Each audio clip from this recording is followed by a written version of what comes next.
Contraindre les criminels environnementaux en Afrique de l'Ouest, c'est ce qui a motivé la tenue de cet atelier régional de validation des rapports de la mission d'harmonisation des cadres juridiques nationaux de lutte contre la criminalité environnementale en Afrique de l'Ouest, dont l'objectif est de proposer un instrument juridique communautaire. On va avancer directement sur la présentation. Là, on a un plan pour la présentation. Donc, ça serait articulé autour du contexte de la méthodologie. Donc, vous aurez un chapitre sur la situation des AP. La criminalité environnementale a atteint des proportions alarmantes et menace désormais la survie de plusieurs espèces sauvages ainsi que la qualité de l'environnement, aussi bien au niveau national, régional qu'international. Cette situation est favorisée non seulement par la précarité des communautés vivant autour des aires protégées qui parfois y sont impliquées, mais également par la faiblesse des cadres juridiques et bien d'autres facteurs.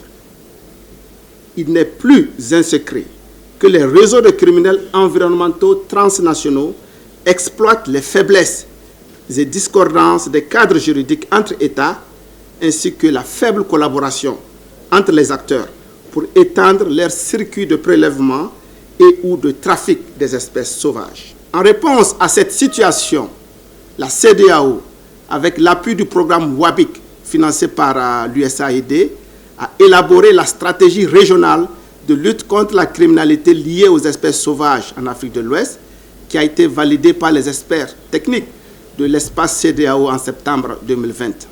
Le présent atelier vise à examiner et recueillir les observations des acteurs de la région sur les rapports et livrables de la mission d'harmonisation des cadres juridiques nationaux et sur la proposition d'un instrument juridique régional visant le renforcement de la lutte contre la criminalité environnementale dans notre région.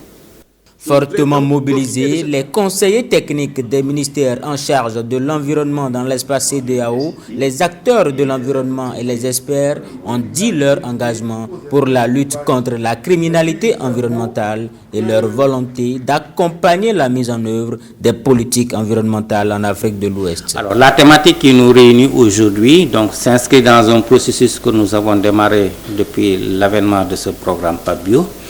Et ça a coïncidé, comme ça a été rappelé tantôt, au processus d'adoption de la stratégie en lien avec la lutte contre la criminalité environnementale que la CEDEAO a initié avec l'appui de WABIC en son temps et devenu WABILET actuellement. C'est un instrument d'opérationnalisation du volet lutte contre la criminalité environnementale au niveau de nos politiques régionales. Et pour ce faire, naturellement, sachant que dans cet aspect, ce sont les États qui seront vraiment les véritables acteurs. Donc, la plupart de nos États, chacun a ses instruments selon ses propres logiques. Mais compte tenu du fait que nous sommes au niveau des biens partagés, donc naturellement, il y a lieu de voir dans quelle mesure nous pouvons harmoniser en tout cas nos textes législatifs et réglementaires en la matière. C'est un travail extrêmement important pour lequel nous attirons votre attention et pour lequel nous ne doutons aucun instant des contributions positives que vous allez faire en la matière pour que déjà à l'issue de nos travaux, on puisse en tout cas aller allègrement à l'autre étape qui sera vraiment le niveau politique. Les livrables ont fait ressortir les différentes. Dans le cadre du programme d'appui à la préservation de la biodiversité et des écosystèmes fragiles, à la gouvernance et au changement climatique en Afrique de l'Ouest, l'Union internationale pour la conservation de la nature a commandité une mission pour la réglementation des cadres juridiques nationaux et régionaux. Cet atelier vient donc à point nommé pour permettre à la sous-région de disposer d'un instrument juridique efficace. Le gouvernement béninois, qui a par ailleurs compris l'importance de la lutte, a engagé plusieurs efforts, entre autres l'élaboration des tests juridiques tels que la loi 2021-04 du 8 juillet 2021 portant protection et règles relatives au commerce international des espèces de la faune et de la flore sauvage en République du Bénin. Il est de nos jours clair que les efforts individuels de nos États ne peuvent efficacement lutter contre ce phénomène sans une synergie d'action. Le secteur de la conservation de la biodiversité et des aires protégées a toujours été l'une des priorités des programmes d'action du gouvernement de son Excellence M. Patrice Talon.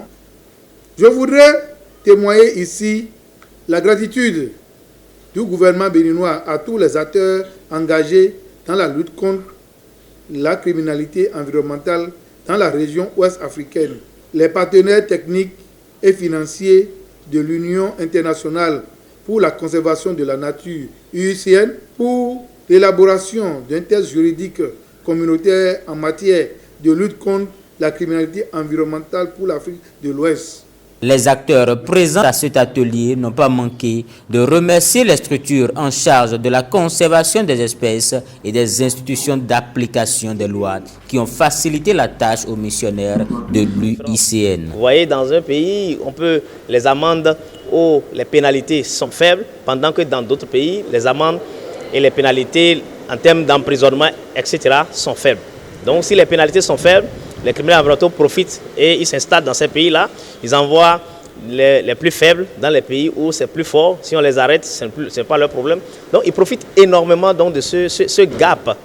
Et cette mission d'harmonisation des cas juridiques a permis donc, de regarder ces différentes lois, ces différents cadres juridiques dans nos différents pays, les 16 pays d'Afrique de l'Ouest, à examiner toutes ces lois pour identifier ces différentes discordances, ces différentes insuffisances, ces variations, pour nous revenir avec une proposition harmonisée des infractions, identifier des actes qui perturbent la biodiversité, mais qui ne sont pas criminalisés au niveau de certains pays.